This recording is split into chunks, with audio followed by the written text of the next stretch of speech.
In 2016, California wife and mother Sherry Papini disappeared for 22 days. When she was found, she told authorities a detailed account of being kidnapped and tortured. Years later, in a stunning twist, Papini pled guilty to making false statements about what happened to her, setting off a media firestorm. Now, for the first time, Sherry Papini is telling her side of the story and revealing shocking new information. Sherry Papini, Caught in a Lie, an ID documentary event, Monday, May 26th at 9 on ID. Set your DVR.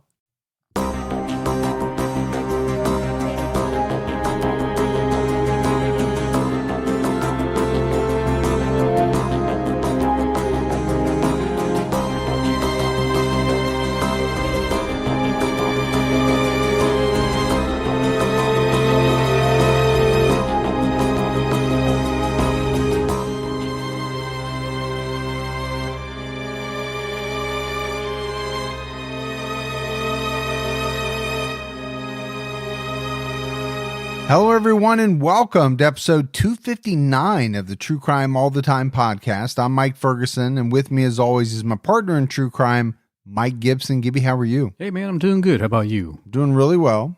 I'm excited. 259. Yeah, it's a lot. It is. When you sit and think about it, you know, we are coming up on our 5-year anniversary here in a couple of weeks. It's a big number. It's a big number, no doubt about it. So we're tackling part 2 of the Luka Magnotta story in this episode. But before that, let's give our shout outs. For Patreon, we had Haley Armitage. Hey, Haley. John Dykstra jumped out at our highest level. What's up, Dykstra? Gas Demon 25 jumped out at our highest level. And I knew some gas demons back in the day. Elaine Cowley. What's going on, Elaine? Tasha White. Hey, Tasha. Portia Sandal. Hey, Sandal. Terry Doak. What up, Doak? Cassie Taylor Clark jumped out at our highest level. Hey, CTC. Wendy. Hey, good old Wendy. William Vetter jumped out at our highest level. Hey, Vetta. Magella O'Sullivan. Ooh, Magella. Crystal Whitmire. Hey, Crystal. Cheyenne Efimov. Well, I'm going to go with Cheyenne because I'm afraid I'll mess that last name up. Lori Stewart. Hey, Lori. Leslie Diane Heasley jumped out at our highest level. Well, thank you, Heasley. And last but not least, Jesse Pruvenek. Ooh, proven neck. And if we go back into the vault, Gibbs, this week we selected Vicky. Hey, appreciate that, Vicky. So we do. We appreciate the new support, the long-term support. We had some great PayPal donations as well from Brenna Peckman. Hey, Brenna. Jason Ohanian. Well, thank you, Ohanian. And Mike Murray. Hey, thank you, Mike. So thanks to all of you as well. Gibbs, right now on True Crime All the Time Unsolved, we are talking about the Dayton Strangler. We are. So we're headed back to our hometown. I shouldn't say back, we're still here. But we're talking about a story that occurred in our hometown of Dayton, Ohio. Yeah, we're going back to the 1900s, but let me tell you, it's a good one. We have plenty of suspects, and we'll talk about the victims as well, and we'll go from there. Yeah, it's a good episode. Make sure you check that out. All right, buddy. Are you ready to get into this episode of True Crime All the Time? Oh, man, I couldn't wait for this episode. So in part 1 of the Luka Magnotta episodes, we discussed his troubled past leading up to the murder of Lynn June. We talked about the murder itself, the infamous video that Luka posted online, and the beginning of the investigation. In part 2, we'll cover the manhunt to locate Luka Magnotta, his arrest, and the sensational murder trial that captured international attention. The prosecution and defense presented 2 opposing theories. One argued insanity, while the other argued that it was months of calculated premeditation. So, as in a lot of these, the trial jury was tasked with making an important decision.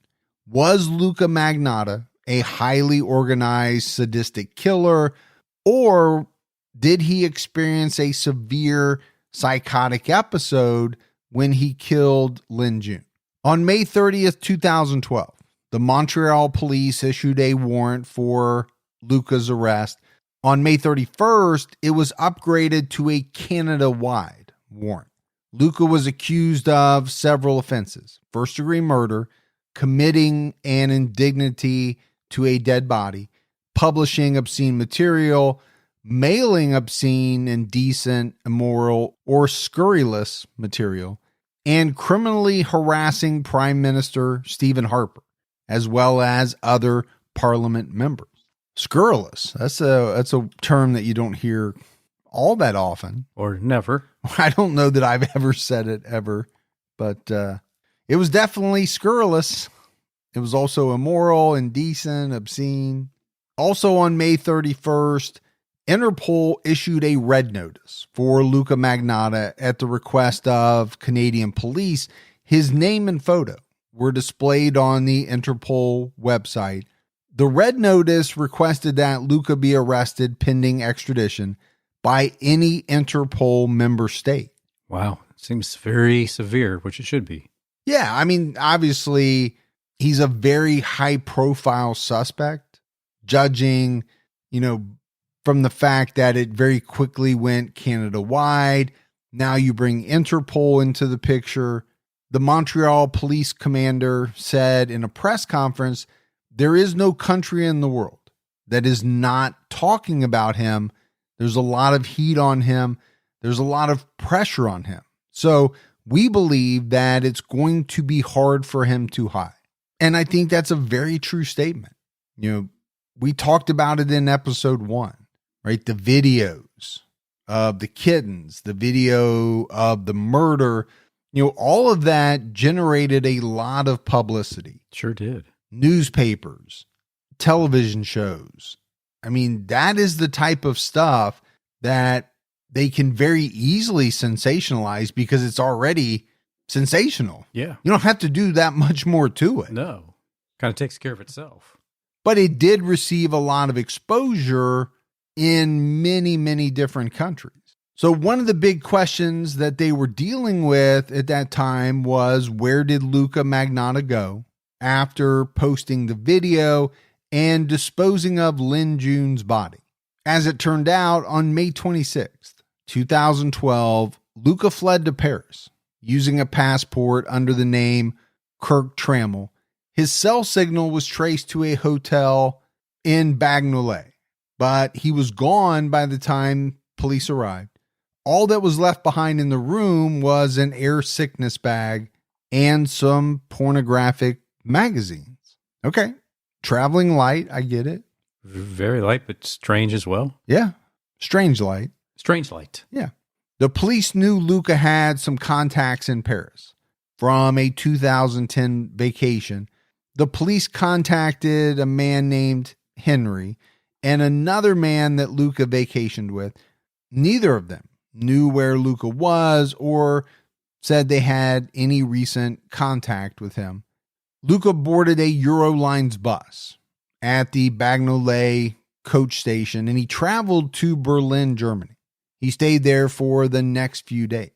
On June 1st, he emailed his sister, Melissa. He said, "How does it feel to be the sister of a murderer?"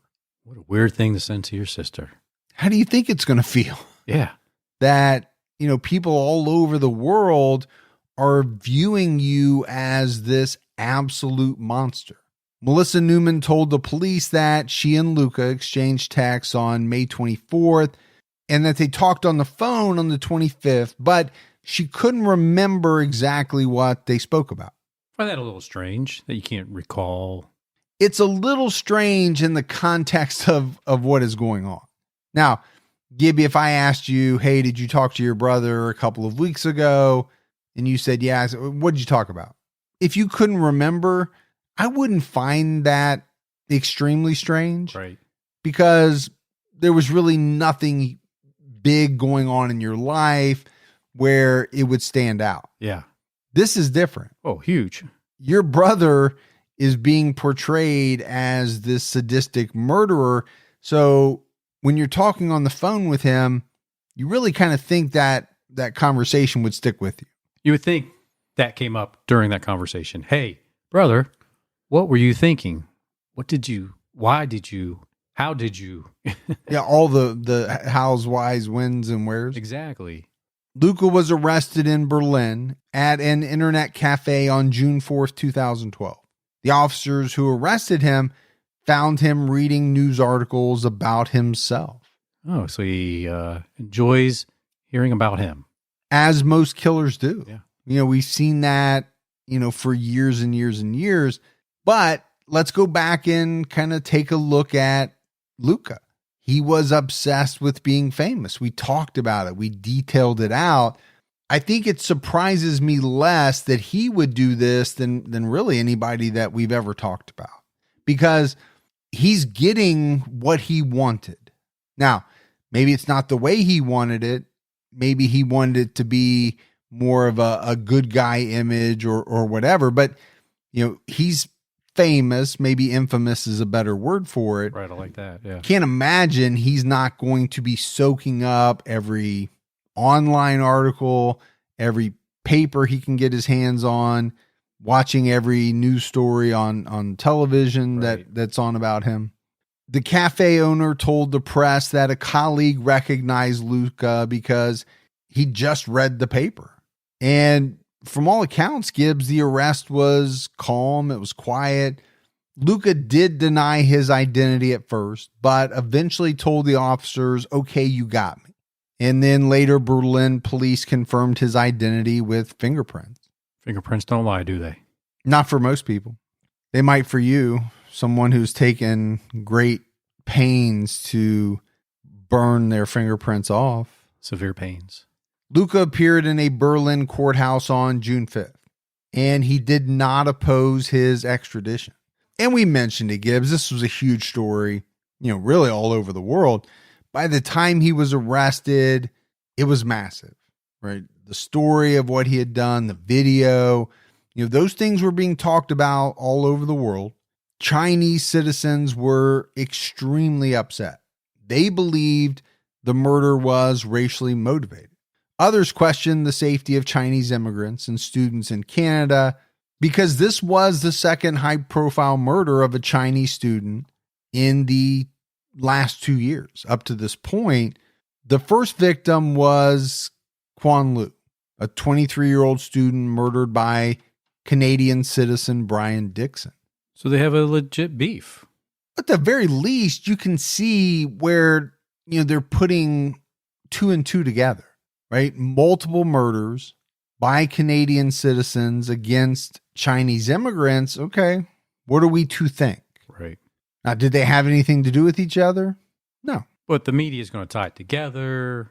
Well, that's true too. I mean, I don't have exact examples, but we all know. Right. When those types of things happen, the media, they're going to run with it.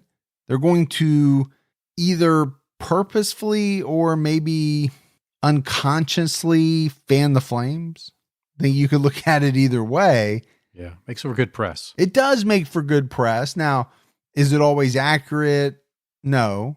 Is it going to fan the flames of the individuals in China? Yeah, you could see where it would. Sure, yeah, it's going to cause fear. Lin Jun's family arrived in Montreal on June 6th. The family and other supporters held a candlelight vigil for Lin Jun in Montreal. They spoke to the press and said Lin was a smart, studious man. His family was very proud of him for getting an education. His mother told CBC that Lin thought Canada was a safe and welcoming place for immigrants. And I know that's true. We kind of touched on it in episode 1, right? He would have these calls with his mother. She was always worried about him. Sure, yeah. And he kept reassuring her that, hey, this is a safe place. And in large part, I'm sure it was and is. Right. It's just when you run into a monster, it's no longer safe. Yeah. Doesn't matter where you're at. No. You could be in any country in the world and run into a monster. On June 18th, 2012, Luka was delivered to authorities and flown back to Canada on an Air Force plane. This was a secret operation. I think what they were trying to do, Gibbs, was to minimize media coverage as much as possible. I think the other hurdle that they had was the commercial airlines, they refused to take Luka as a passenger. We don't want that idiot on our plane, that monster. And how can you blame them? First of all, you're going to put this guy on with hundreds of other passengers. Who wants to fly with this monster? Yeah, nobody. And then secondly, are you going to devote an entire plane to this guy and whoever is bringing him back to Canada? When Luka arrived in Canada, he was transferred to solitary confinement at the Rivière des Prairies Detention Center. Now, my French is horrible. I'm sure I butchered that, but I thought you did pretty good. well, I always in my head think that I'm close.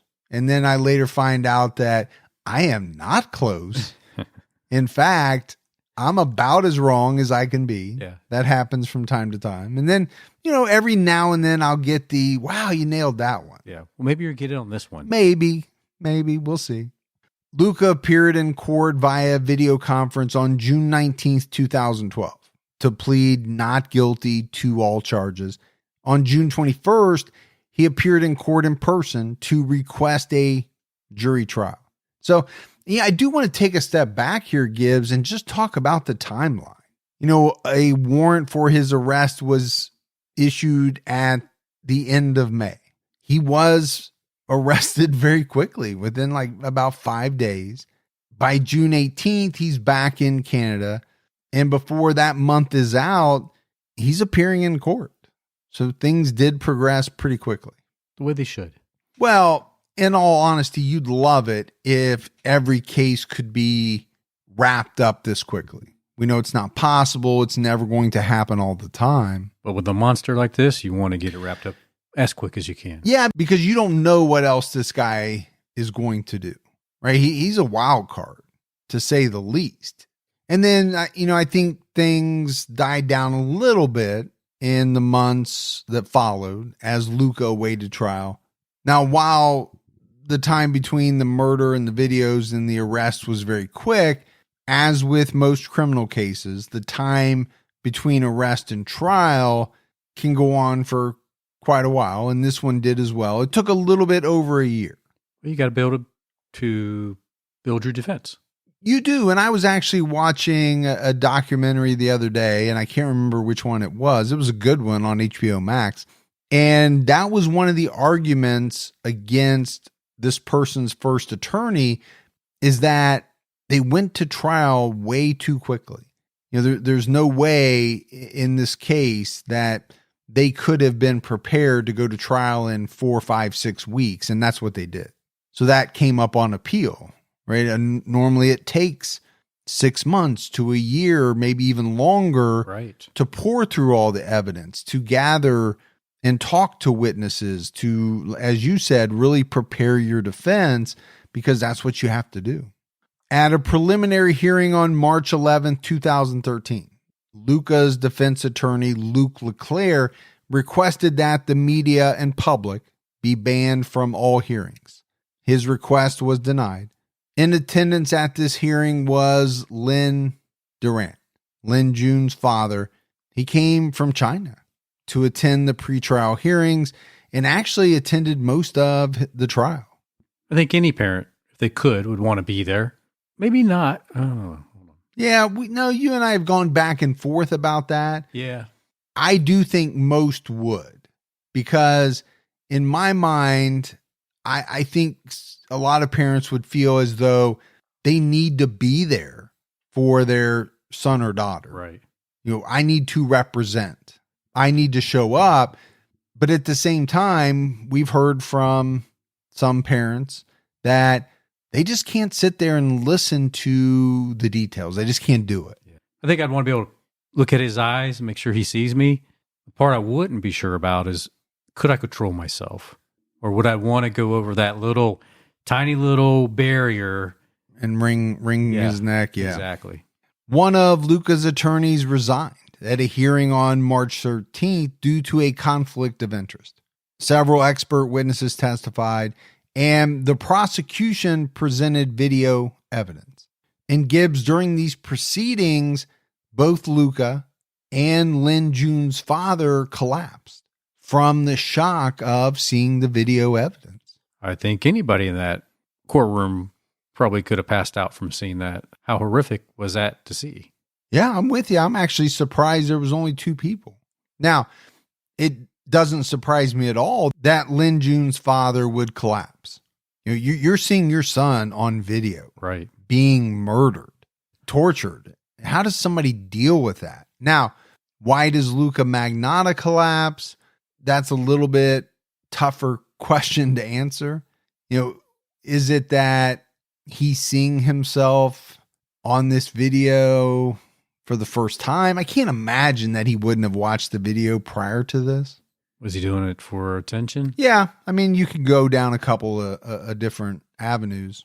On April 12th, Luka was indicted on charges of first-degree murder, offering indignities to a human body, distributing obscene materials, using the postal service to distribute obscene materials, and criminal harassment. His trial was set for September 15th, 2014. So another delay. Again, which is not all that unusual for, a lot of high-profile cases. On June 16th, 2013, the Edmonton police charged Mark Merrick, owner of Best Gore, with corrupting morals for allowing the video on his website. Mark Merrick was arrested on the 26th for breaching the conditions of his bail. It's interesting that they charged him. Definitely needed to be done. It shouldn't have been out there. It was a very obscene video. Yeah, no doubt. I may have mentioned it in episode 1, but I've heard stories about how young kids ended up viewing that video, not sure exactly whether it was real or fake, and then at some point finding out it was real, and it greatly affected them. I'm sure a lot of younger people were traumatized after watching the video. I do think what is an interesting kind of sidebar is, okay, you're the owner of a site that allows people to upload their own videos. What safeguards do you have in place to ensure that something like this does not get uploaded? Because, I'm kind of thinking about YouTube. Right. I think things get uploaded to YouTube all the time. Now, they're taken down very quickly, but I don't know if YouTube has a way to stop a video. I don't know if they have algorithms that, are able to detect certain things within a video right off the bat. Maybe I'm wrong about that. No, I think you're right, because I remember when we did that case a couple weeks ago with the individual posting to YouTube, I think that was part of the problem, that it was hard for YouTube to get rid of that video, because once it's out there, people keep uploading. They can get rid of it. Yeah. But then it's going to be uploaded 5 minutes later, 10 minutes later. Exactly. So yeah, it's with all of these new digital entities come these types of questions. Yeah. Okay. What is your responsibility to ensure that X doesn't happen? And it's the same with Facebook, Instagram, all of them. Look, I try to get rid of all the Rex West pictures and videos from the past. It's tough, right? And I thought I got rid of all of them, but every now and then they're like reappear. And I'm like, where did that come from? Well, the old saying, once you put something out there on the internet, it can stay there forever. Well, I think it probably does. Gibbs, let's take a minute to talk about Prose. Hey, there's no one-size-fits-all solution when it comes to hair care. A product that works wonders for curls might make straight hair limp and greasy. Prose makes custom hair care that's effective because it's personal. Using natural ingredients with proven results, Prose customizes every product in your routine, from shampoo to supplements. First off, Prose starts by asking you as a person with their in-depth consultation. So I sat with my wife as she went through her consultation. So when it was all said and done, Prose got all my wife's hair goals covered. Shampoo, conditioner, supplements, designed to do what she wanted to do with her hair. And she's already raving about how much fuller her hair looks. Her mom even said something about it the other day. Prose is an industry leader in clean and responsible beauty. All of their ingredients are sustainably sourced, ethically gathered, and cruelty-free. If you're not 100% positive Prose is the best hair care you've ever had, they will take the products back, no questions asked. Prose is the healthy hair regimen with your name all over over. Take your free in-depth hair consultation and get 15% off your first order today. Go to pros.com/TCAT. That's PROSE.com/TCAT for your free in-depth hair consultation and 15% off. Don't let allergy season slow you down. Get common allergy meds for as little as $15 with GoodRx. So you and your family, pets included, can stop allergy symptoms before they start. GoodRx is free and easy to use. Just search for your prescription on the website or the app, compare prices, and get a free coupon to show your pharmacist. Save at over 70,000 local pharmacies nationwide, including Walmart, Walgreens, CVS, Publix, Kroger, and many more. Check GoodRx before every trip to the pharmacy to save up to 80% on both brand and generic medications. And did you know GoodRx rewards you for saving money too? Join GoodRx Rewards today and earn points every time you use a coupon. Remember, GoodRx is not insurance, but works whether you have insurance or not. And it could be your insurance copay price. I've been using GoodRx for years, and I can't tell you how many times I have saved money even with my insurance.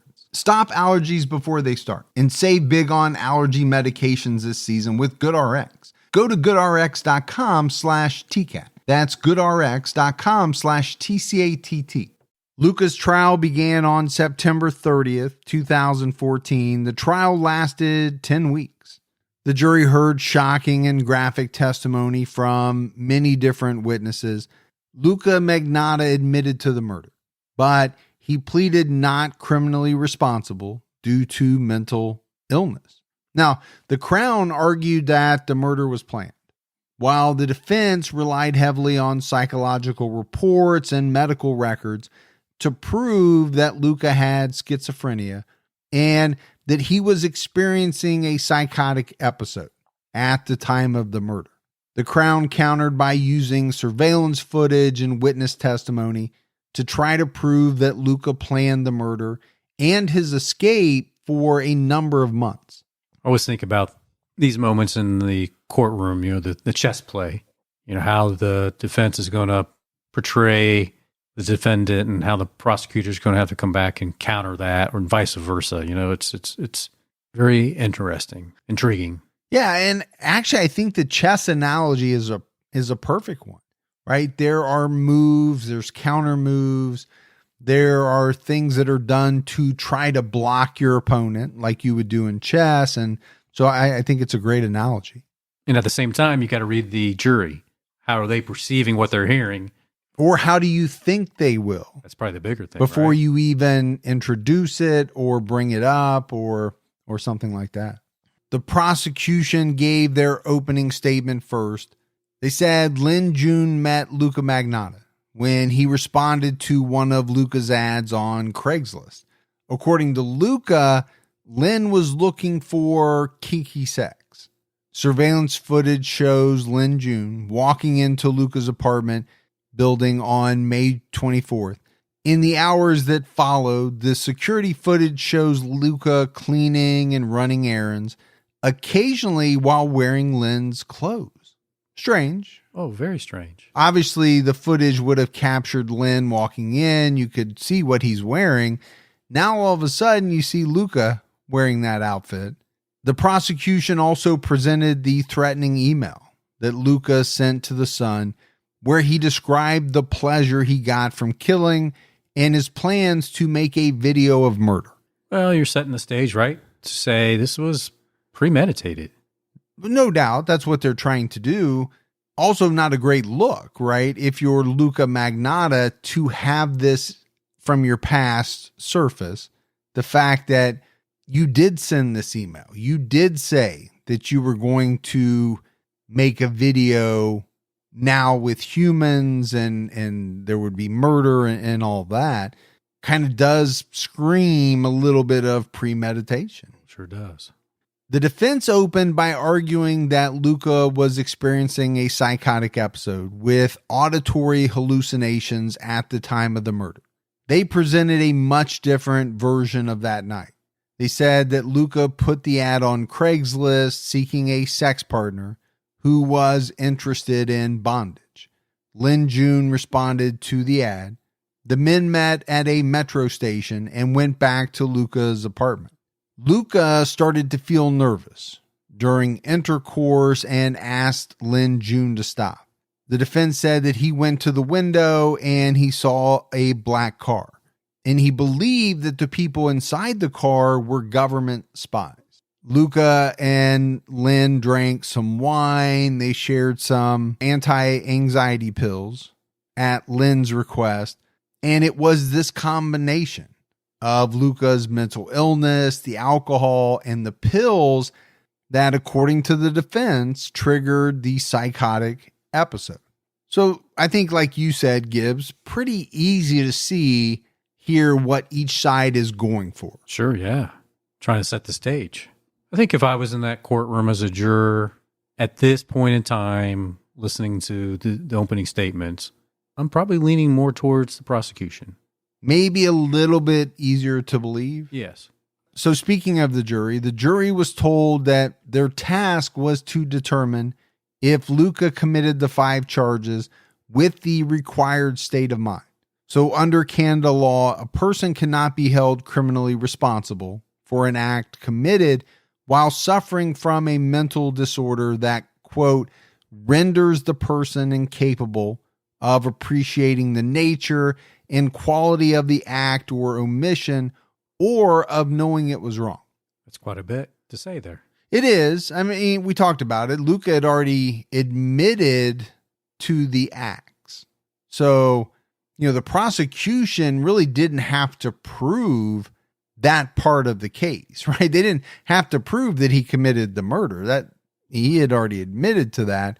What they had to do was convince the jury that Luka planned the murder, that this wasn't a spur of the moment thing brought on by some type of psychotic episode, mental illness.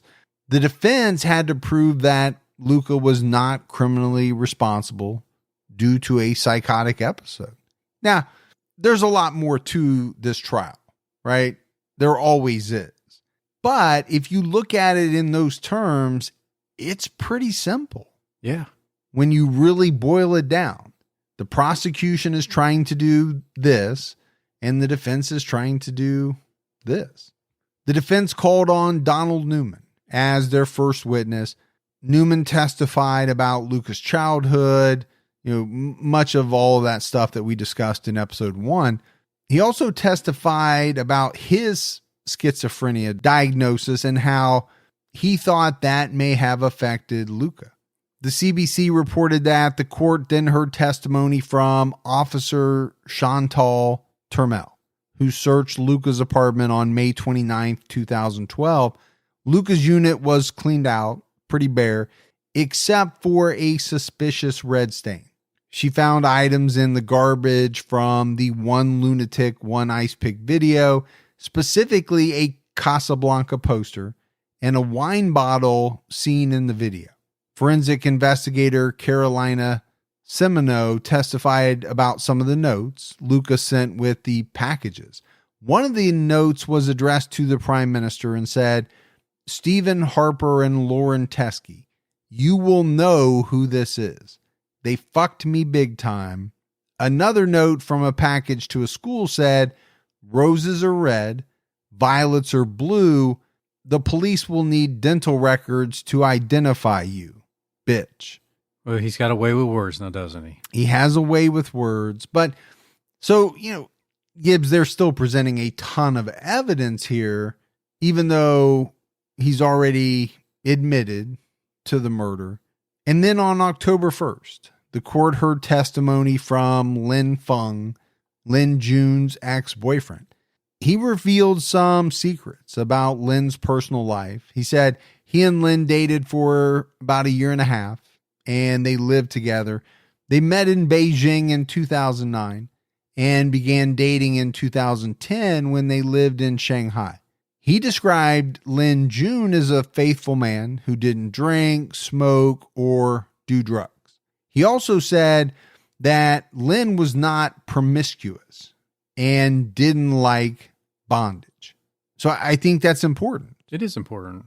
You're talking about an ex-boyfriend who would have very specific, detailed knowledge of, let's face it, what type of sexual activities this person was into. Sure. And he's saying he wasn't into that. According to him, bondage was not one of those things. Well, so then you have to ask the question, would Lin Jun have responded to a Craigslist ad seeking a partner who was interested in bondage? Well, not according to his ex-boyfriend. He described their physical relationship as normal. Lin Feng met Lin Jun's parents, but they didn't know that the two were dating. Gibbs, his family disapproved of homosexuality. Lin Jun broke up with Lin Feng a few weeks before his murder. And from what I understand, Lin's family had been pressuring him to marry a woman. He had been married to a woman in the past, but got divorced. Lin Feng told the court his family was not aware that he was gay. That's why he was trying to date a girl. I think it would be tough to be gay in a family that doesn't approve of that lifestyle. Yeah, I would say it would have to be tougher.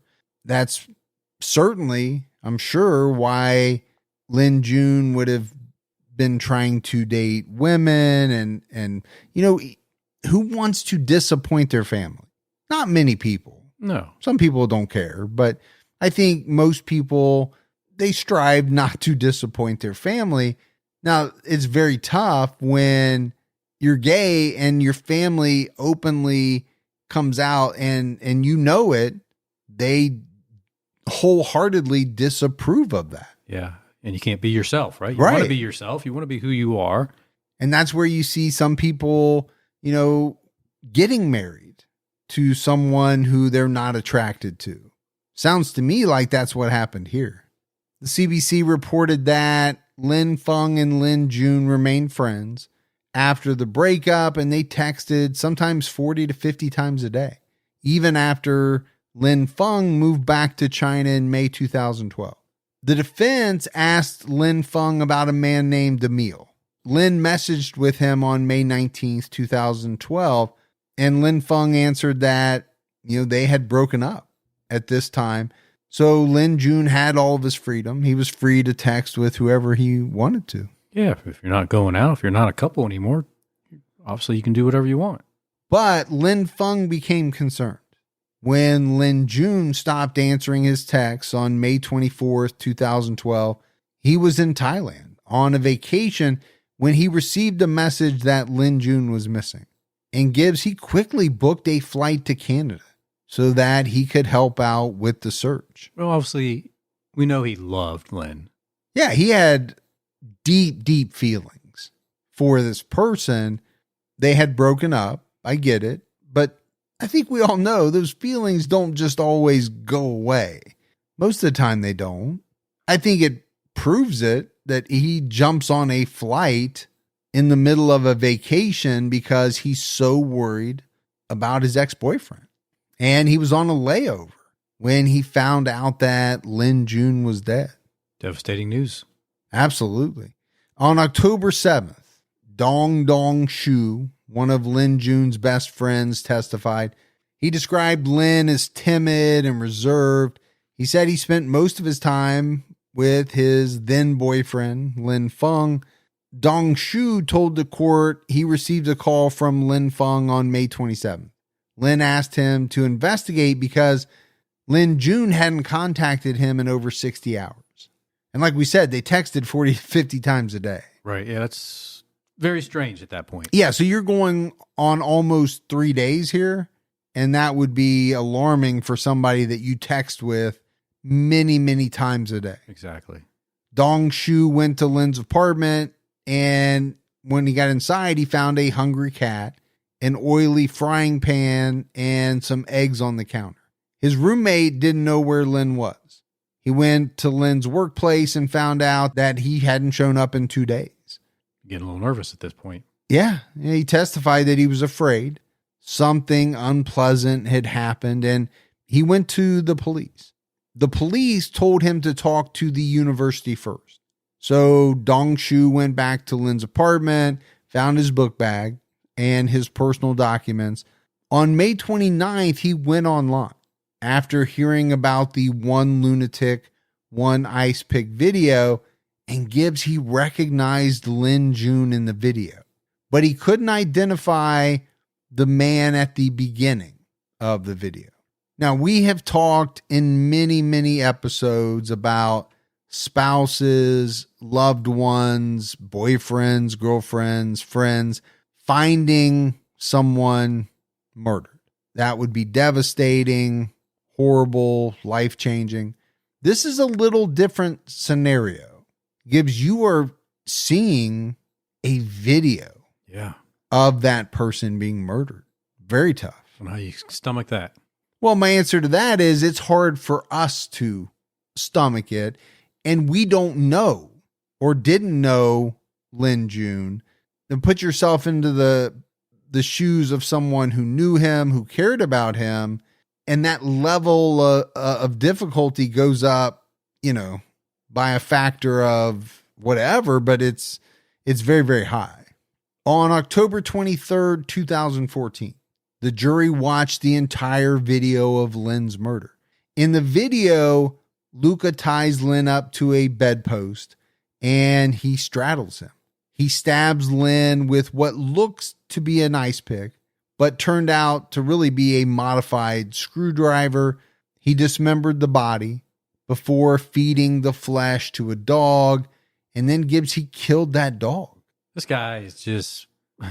Now, he's one of the biggest POSs of all time. Sure is. He really is. The jury also learned of the police's shocking discovery. They found out that the full unedited video was actually 2 sets of video footage that was spliced together. 6 days before Lin's murder, Luka kidnapped and tied up another man. This man has never been identified, and police still don't know where he is. But Luka didn't kill this man because he was seen on apartment security footage leaving the next day with Luka helping him down the stairs. Well, maybe this is let's give it a test run. Practice run. That sounds cold, but I think that's what it could have been. Because the first part of the video depicts the assault of this unknown man. Luka ties him up, gags him, blindfolds him.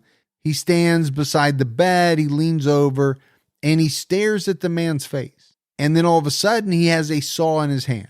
Luka straddles the man, and he asks him, "Are you okay?" The man's asleep at first, but when he wakes up, he struggles to escape.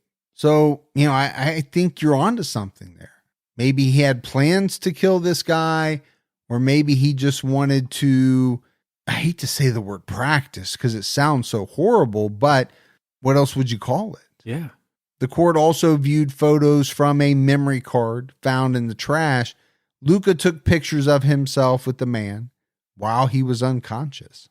Once the temps start rising, I realized I was back in the same worn out rotation. Same tank, same shorts, same everything. So I gave my daily uniform an upgrade with Quince. Their pieces are easy, elevated, and somehow make me feel more put together without even trying. Like they're 100% European linen shorts and dresses from $30.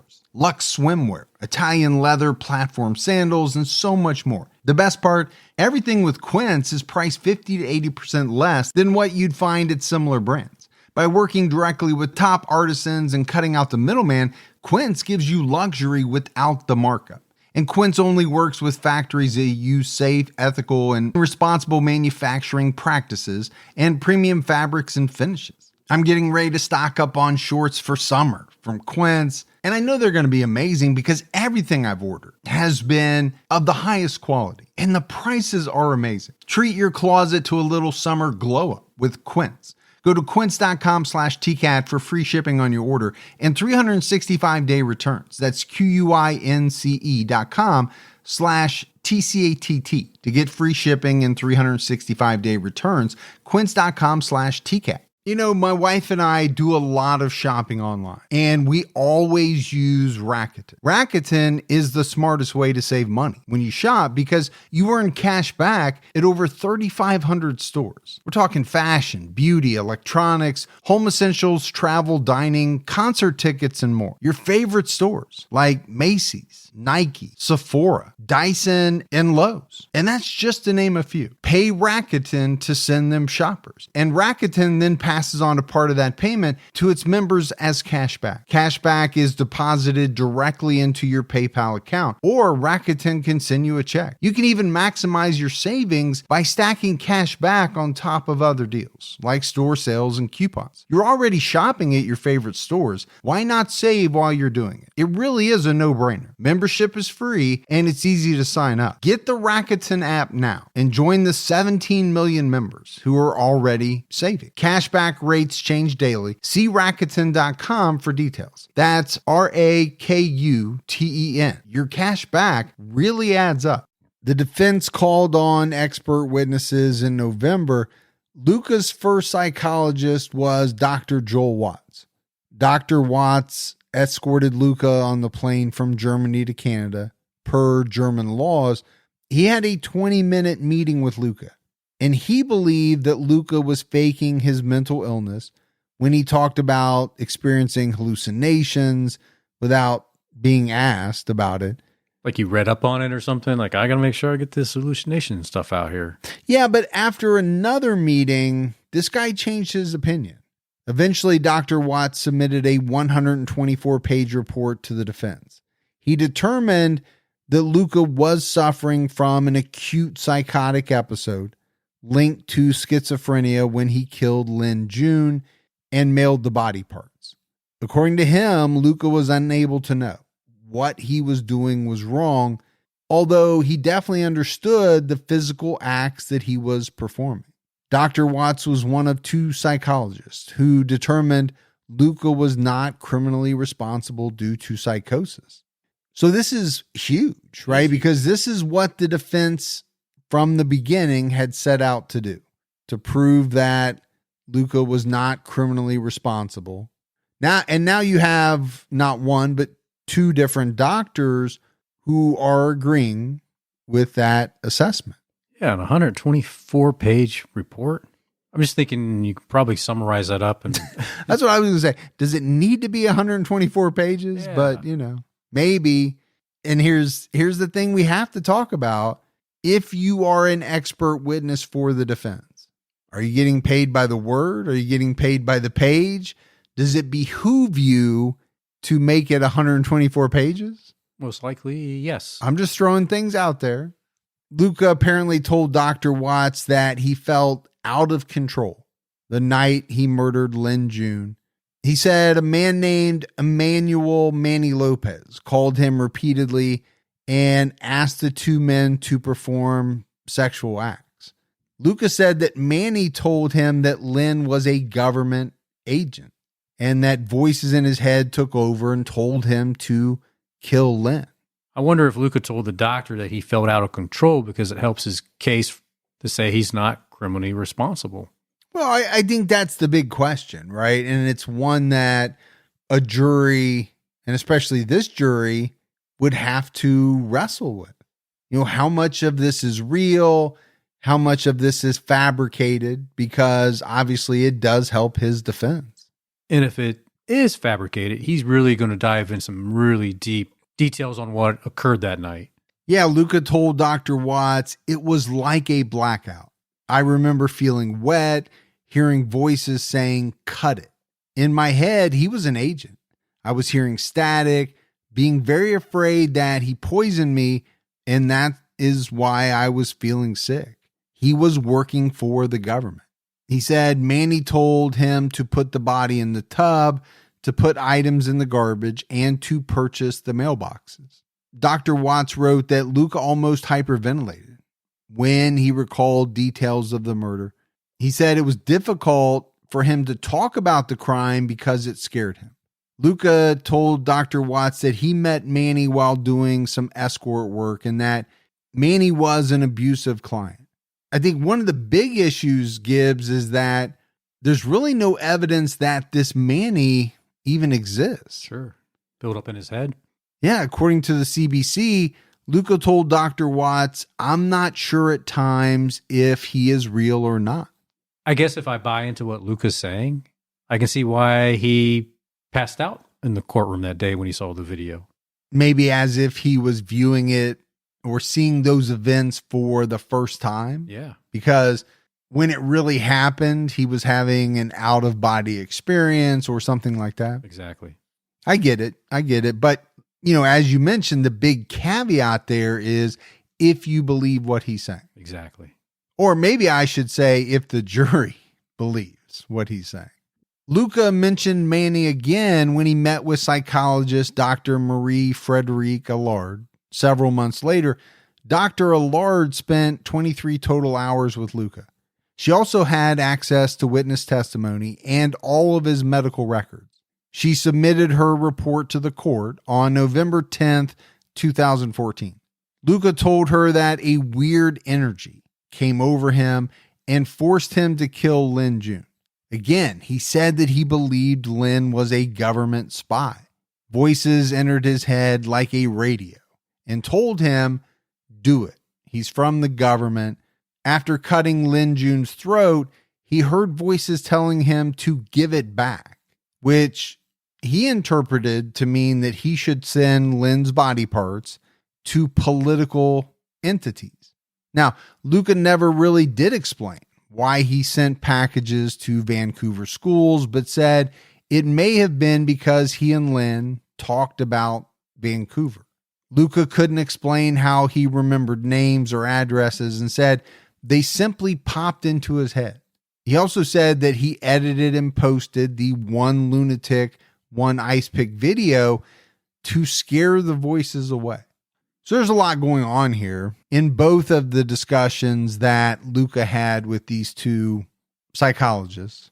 So there's a lot to unpack here. I mean, one of the things, and we addressed it in episode 1, was why did he send body parts to the schools? I remember us asking that question. We still don't really have an answer other than him telling a psychologist that he and Lin talked about Vancouver. What we do know is that Luka said he didn't sleep for over 36 hours after the murder. He ordered a pizza, disposed of the body, cleaned the crime scene, edited the video, and booked a flight to Paris. He said that as he moved around Europe, he was confused and scared. He experienced several blackouts. He told Dr. Allard, "I felt I was inside another person's body." Well, after doing what he did, I think you probably could feel like you were in somebody else's body. So the thing about this part that jumped out at me, Gibbs, was, he's in Europe, he's confused and scared. But after the murder, he managed to order a pizza, dispose of the body, clean up the crime scene, right, edit the video, post the video, and book a flight to Paris. He was able to do all of that. Doesn't really sound like he's too scared.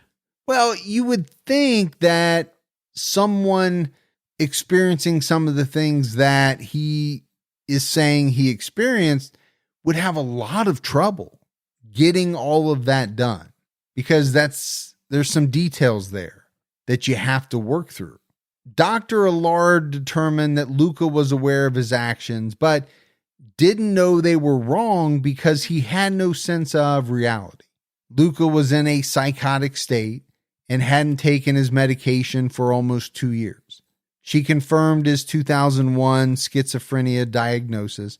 Luka visited hospitals and complained about hearing voices and being watched. At first, the medical workers thought he was faking the voices, but Dr. Allard believed that he wasn't. Age 18 to 20 is the most common time for men to begin showing symptoms of schizophrenia.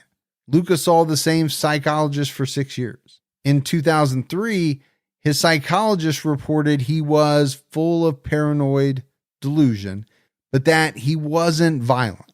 Paranoid delusion. That takes you into that whole government spy arena. But that person was definitely wrong about the not being violent. In Dr. Allard's opinion, Luka was a difficult patient because he minimized and preferred not to discuss his symptoms. He was affected by his father's diagnosis and didn't want to appear sick to avoid the stigma that often comes with a schizophrenia diagnosis. According to the CBC, Dr. Allard reported Mr. Magnotta suffers from schizophrenia. That illness was present on May 25th, 2012, and it is responsible for the 5 charges against him. Wow, that's a big statement. It's huge from the standpoint of the defense, right? And for Luka. But on November 12th, the prosecution cross-examined Dr. Allard. She was asked if it was possible that Luka had lied to her. The prosecutor suggested Luka was a pathological liar. Dr. Allard said she was satisfied with the answers Luka gave her. The prosecutor referenced an April 2012 hospital visit that Allard had testified earlier about in the trial. The prosecutor alleged Luka had lied about his symptoms to avoid hospitalization.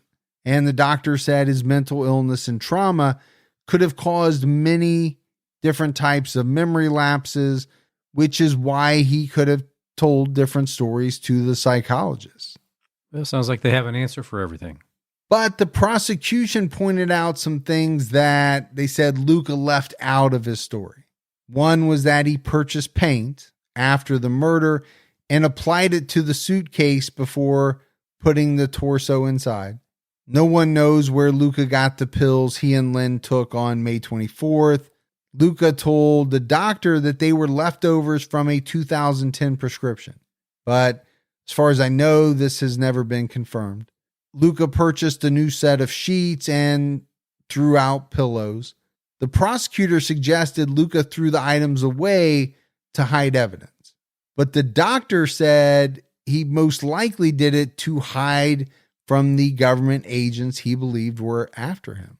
The prosecution suggested that Luka wore Lynn's clothing as a trophy, but the doctor countered that he could have believed it was proof to give to the government agents, right? That he had taken care of or gotten rid of Lynn.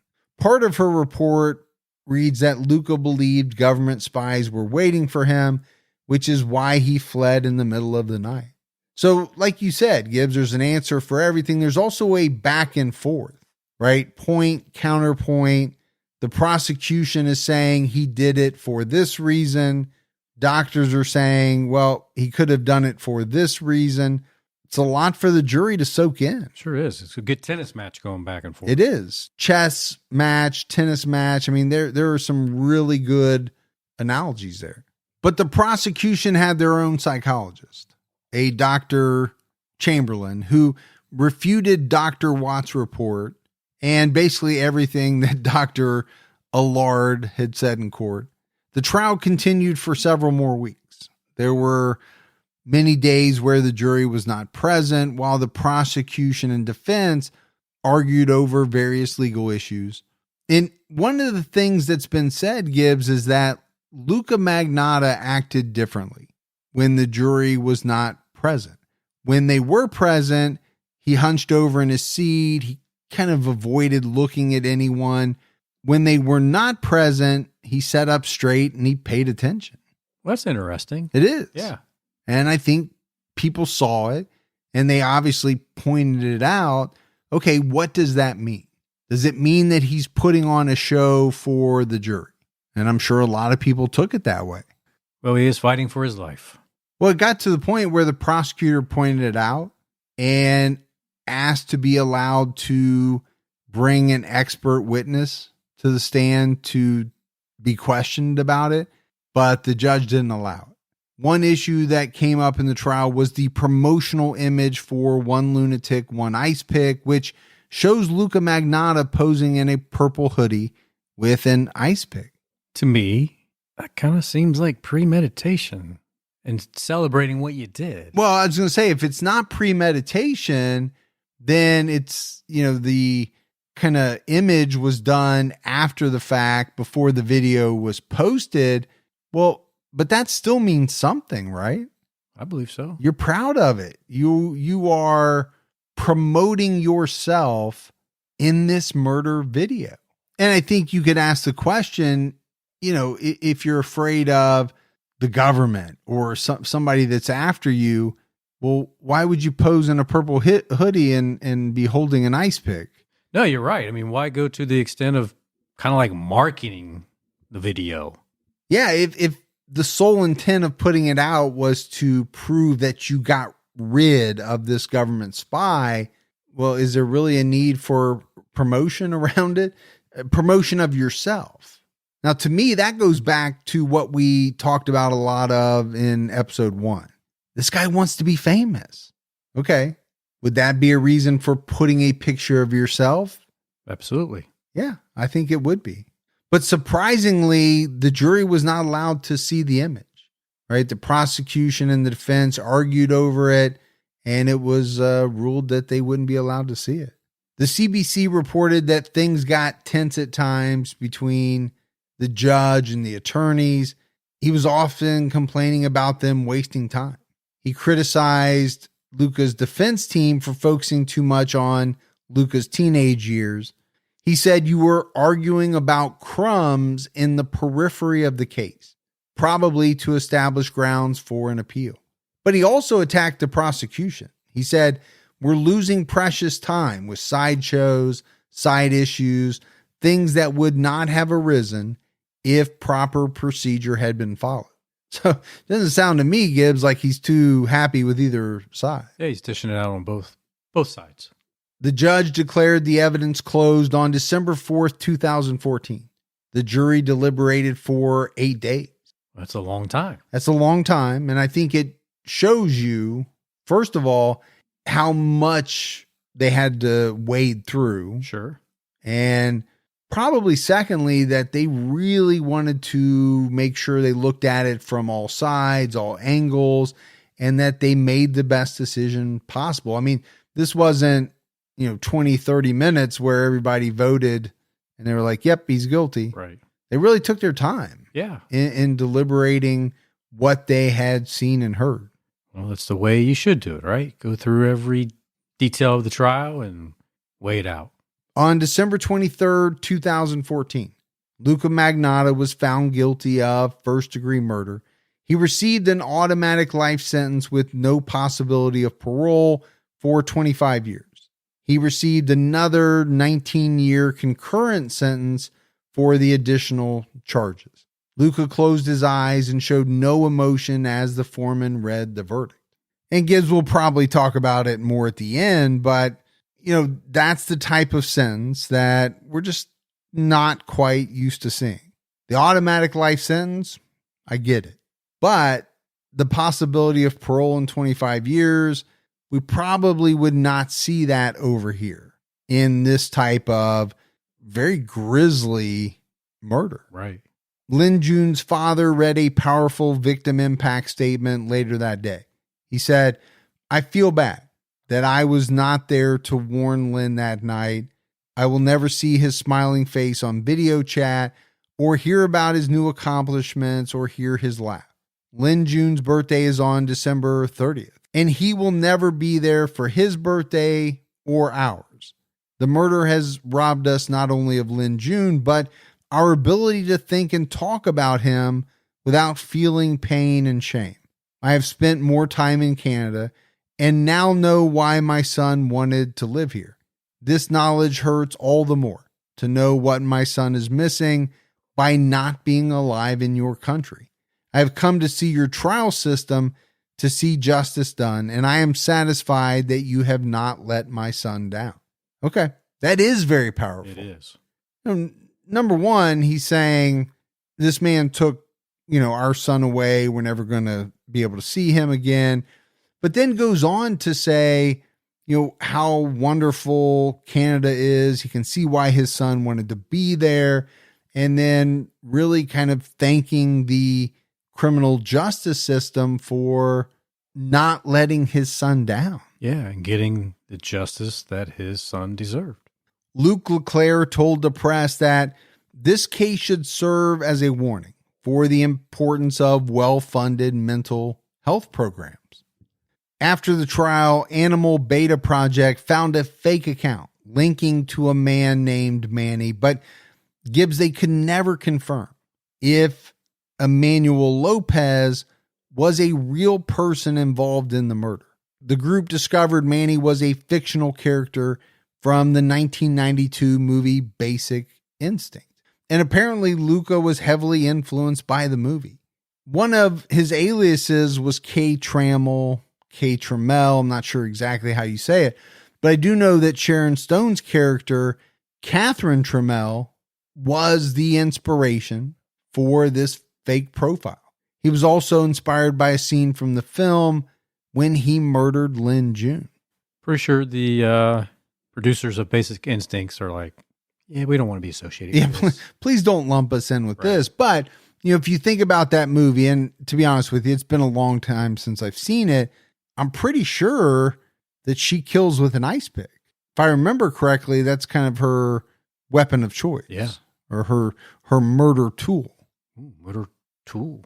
You like that? I do like that. On January 19th, 2015, Luka filed an appeal to get his convictions annulled, and he requested a retrial. His attorney, Luke LeClaire, cited judicial error in jury instruction. He called the verdicts unreasonable and unsupported by evidence. He claimed that the judge should not have allowed Magnotta's email to the Sun into evidence. He also failed to dismiss a jury member despite reasonable grounds for bias. At trial, juror number 14 became a point of contention. Apparently, she knew a local police officer, but this officer was not involved in the Luka Magnotta investigation. So the judge determined that there wasn't enough evidence to prove bias. Luka's appeal was denied, and he remains in prison.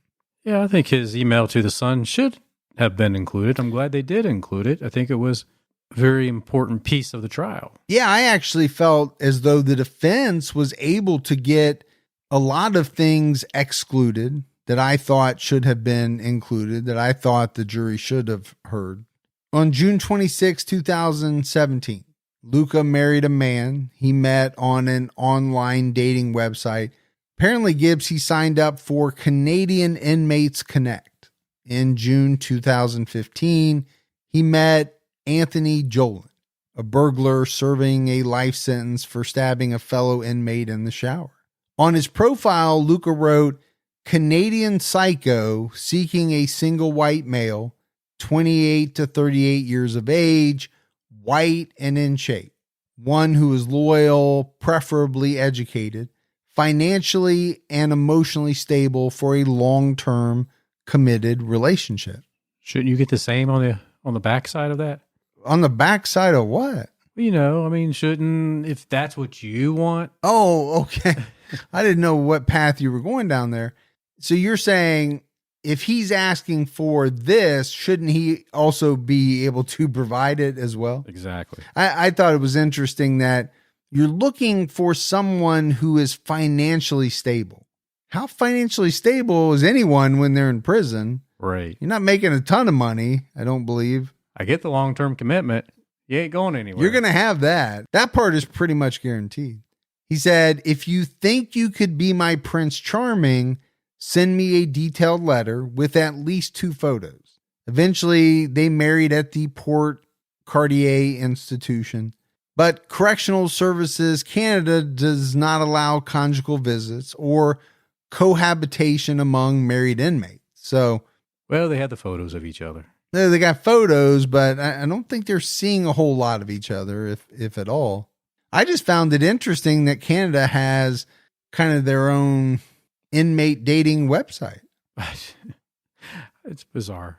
I don't know if it's only for inmates or, people in the outside world can date an inmate, date an inmate, which we know people do for some reason. I feel like this is like one of those Seinfeld George things, right? Where George wanted to date the woman in prison because until she got out. Then he's like, I don't want to do this.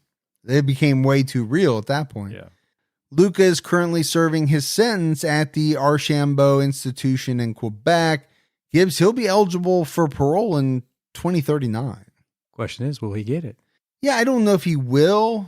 Judging by other cases we've done, and some cases we haven't done, but that we know about, I'd say there's a much greater chance that he gets it than he would if he would have been sentenced here in the U.S. Think about Karla Homolka right, getting out. Think about, what's his name? Vince Lee, I think, the guy that beheaded the guy on the bus. He's out. Yeah. I mean, these were very serious, heinous crimes, as was Luka Magnotta's. I'm thinking he'll be out at some point. I don't know if it'll be 2039, but eventually he'll be back on the street, potentially trying out for another reality television show. Maybe him and Carla can hook up again. Allegedly. Yes. But I don't think his husband would like that. I don't think he would approve of that. Oh, we're assuming that their relationship will last. It'll probably last at least till 2039. Until he's out. Until the first one gets out. Exactly. But Gibbs, there's no doubt. Luka Magnotta's case remains one of the most high-profile murder cases in Canadian history, and I think it's still very heavily debated whether Luka was truly experiencing some sort of psychotic episode at the time of the murder, or whether he planned everything out in this effort to get the fame that he desired. Yeah. I'll be honest with you. I lean towards the latter. Could he have had a psychotic episode? Absolutely. But to me, when you take everything that led up to the murder, the quest for fame, the tryouts for all the different reality television shows, this guy wanted to be famous. That's all he wanted. The videos of the kittens. Now, how that's going to make you famous, I don't know. Infamous, yes. And then the murder video. It's going to make you infamous. Well, he has to live with this for the rest of his life. Sure. Now, is it hard for somebody like Luka Magnotta? I don't know. Now, I truly believe it's not all that hard for some of these killers. I don't think many of them lie awake at night saying, I can't believe what I've done. Now, they might say, I can't believe I got caught, but I just don't know how much remorse some of these people have. I really don't. Yeah, I don't either. I mean, hey, Luka, if you're listening and while you're sitting up in that cell, give us a call. Let us know how you feel today. Be kind of hard not to play a voicemail from Luka Magnotta, depending on what he said. Well, exactly. But that's it for our 2 episodes on Luka Magnotta. Again, like I said earlier, Gibbs, it was just a matter of time. I knew at some point we were going to do this case because I've been fascinated by it for, a long time now. Yeah, I was really excited that we did it. Horrific, terrible murder. But the details are so intriguing. They are.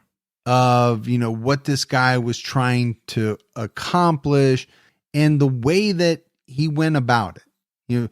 To me, it was as though, okay, he's trying to get his 15 minutes of fame. He can't make it happen. So he switches gears and he goes for the, I'm going to become infamous route. Right. I'm going to do illegal things. I'm going to post them. I'm still going to be famous, but more infamous than famous. We got some voicemails. You want to check those out? Yeah, let's hear them. Hey, you guys are doing a great job with your podcast. Keep up the good work. I listen to you guys while I drive truck at nighttime. Anyways, so I'm way far behind. I'm on Fred and Rosemary West, and I hope you get a job. I'm sure you have one by now, but good luck with that. Anyways, I got a case that I want to request. It is George Trappell. He's a Mensa member, and he was accused of poisoning his neighbor for playing their music too loud. Anyways, I thought you should give Gibby a hard time with this one, because this dude's a little weird, and he is a Mensa member. Him and his wife, genius people, I accuse. Anyways, if you could do that show, or maybe you've already done it. I'm so far behind, I don't even know. But anyways, if you haven't, give it a try, man. It's a good one. Thanks. Keep up the good work and keep your own time ticking. All right. Yeah. Thanks for the voicemail.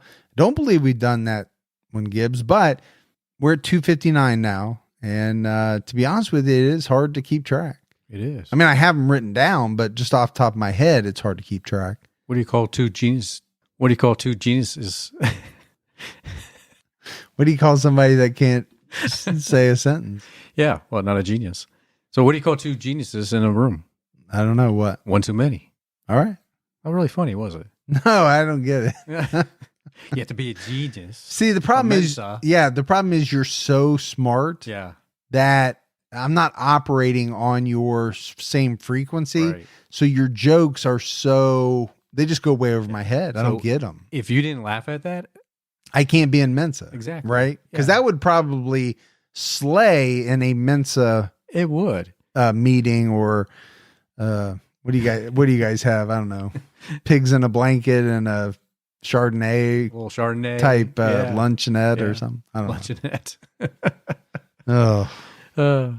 Hi, my name is Sandra. I've called once before, but I just called to say I'm driving home. It's like 11 o'clock at night. I work as an EMT, and I'm listening to old TCAT episodes, and I just wanted to call and thank you guys because my husband's in the Navy, and there's not many, with him being gone, there's not many people who I can call when I'm getting off of work at 11:30 at night and going to a home that's going to be alone and where I'm going to be all alone because, again, my husband's gone. But driving back with you guys or blasting you guys as I'm powering through my cleaning just helps a whole lot, and it makes me feel, like I'm surrounded by friends, not alone, not just busy, but actually around friends. And I think that's the draw, and I was listening again to some of your older episodes, and I think the way you guys address us makes it feel like we're a group of 5 or 50 and close friends of your guys. Like we're all just close friends, but in reality, I'm sure there are thousands and thousands and thousands of fans, and yet I'm sure you give each one of us that feeling of being right next to you and like right next to your heart. And long story short, thank you guys, and I love you guys. Keep going. Well, you are right here next to us. Yeah, that was very heartfelt, and obviously we appreciate it very much. The one thing that kind of jumped into my head, Gibbs, is you and I talk about service members all the time and our appreciation for them. I think, what is not talked about or the folks that are not talked about enough are the husbands and wives of service members who, have to spend time by themselves because their husband or wife is gone for extended periods of time. Right. So, it's a huge sacrifice for them as well. Yeah, hi, my name is James Radcliffe, and I am a avid listener of your podcast, and I don't know if you guys have covered him, but I think a good person for you to cover in a future episode would be Maynard McAllister. He's currently serving life in prison in Menard Correctional Center, which is Supermax Correctional Center in Chester, Illinois.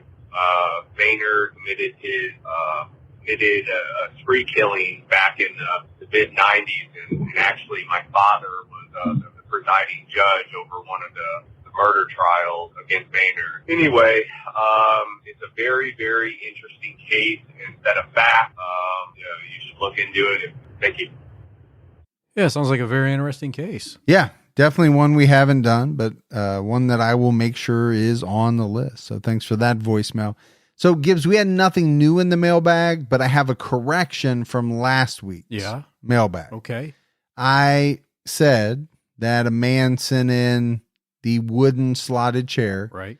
It turns out that it was our good friend Candace Wolf who ordered it on eBay and had the seller ship it directly to us.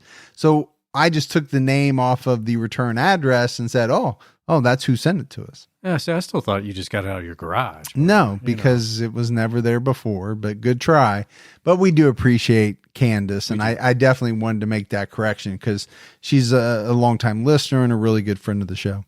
Felt really good on my rear end when I was sitting on that. It did. Yeah. I saw your face light up, man. You were so happy. It's like being home again. All right, buddy. That is it for another episode of True Crime All the Time. So for Mike and Gibby, stay safe and keep your own time ticking.